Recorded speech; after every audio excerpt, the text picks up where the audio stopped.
Hey y'all, it's MJ from Alta Love, and today I want to talk about relationships and letting go.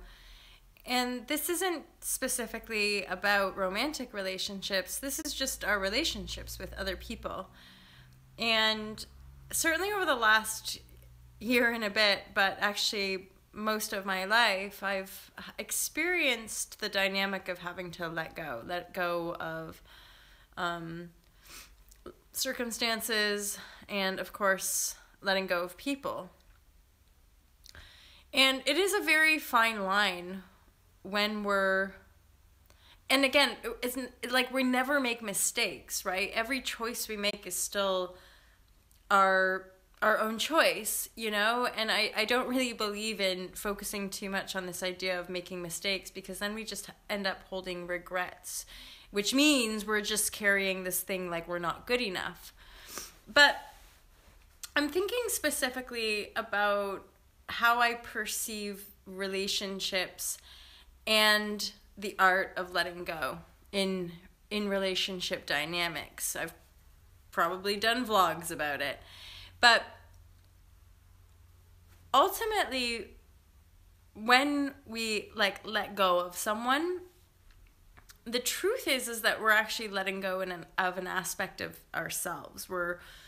If we're having those uncomfortable feelings, and if our intuition is guiding us to release an attachment to a person, obviously that can be a romantic relationship, it means that it's like you've learned all the lessons you're meant to learn, and it's time to move forward.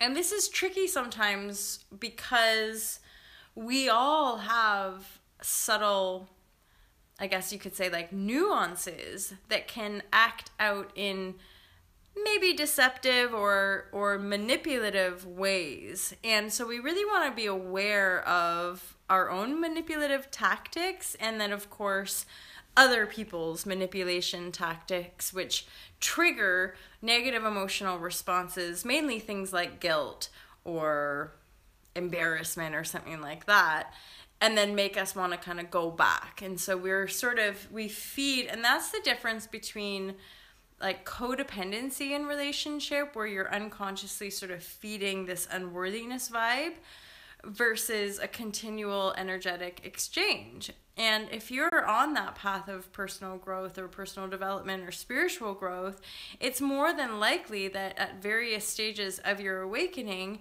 you're going to be guided to let people go.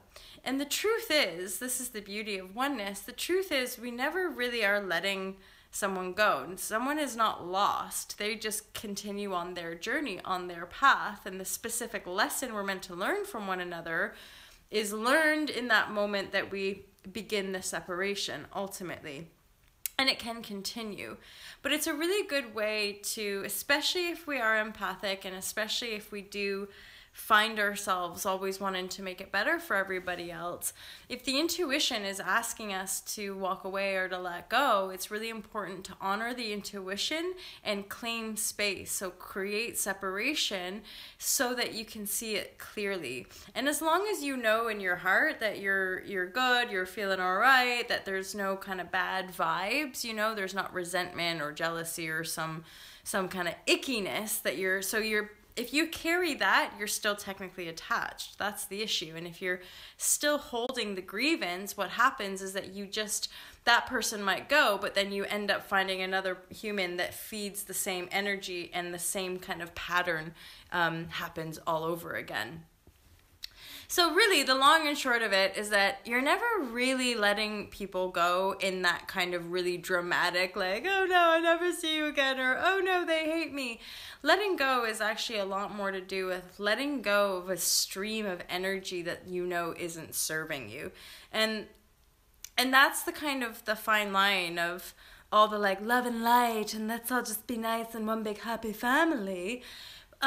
There's contrast, there's polarity, and so that doesn't really work in the long run, because we all have different things to work out. So it's important that we honor ourselves, that we work through all that, and ultimately what we end up finding is that we do arrive, this has been my experience, is that eventually when you keep riding out the emotional storms and you keep owning owning and transforming your emotional densities, and you also carry on being guided by the intuition, which includes letting people go, that eventually you will find yourself surrounded by amazing people who totally reflect you, who you can be yourself with. And I think that's the compromise. When you're doing the inner work and you're uncovering deeper aspects of self, sometimes you peel back a layer and you realize that that new self isn't aligned with that other self anymore. It's not that the other self is wrong or bad. It's not coming from a place of judgment. It's coming from a place of alignment and intuition.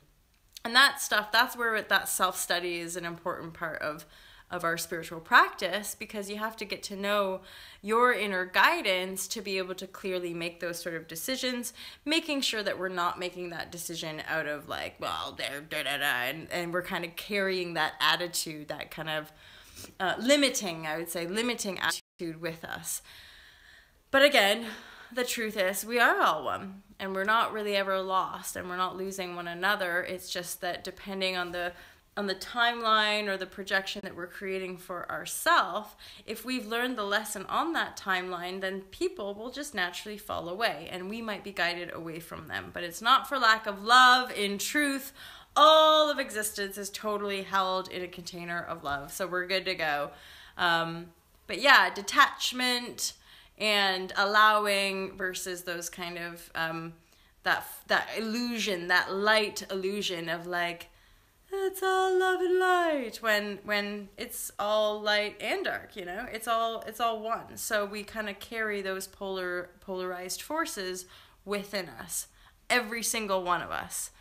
I hope that was useful to you. Have an awesome Sunday. It's glorious here. I'll actually show you because I'm doing the live feed.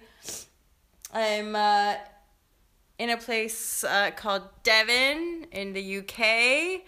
And I do yoga and host retreats at a really cool well-being retreat, basically. And I'll be going to Bali in November. So there's one spot left in Bali. If you want to join me and do lots of yoga and talk about living the fearless life in Bali, join me there. And if that's too soon, then I'll be in Ibiza next May for a women's only sexy divine sexy goddess retreat, which is a kind of merging of burlesque and yoga and meditation, and talks on sort of fearlessness and consciousness, so that we can really reclaim and embrace our sexual power as women, so that we can share that wisdom with our communities, including the men in our lives as well. So I hope that was good for you, all of you out there in the YouTube stratosphere. If you ever want to meet up in Bali or Ibiza, that would be so cool. Have a great day. Peace out, guys. Enjoy your Sunday.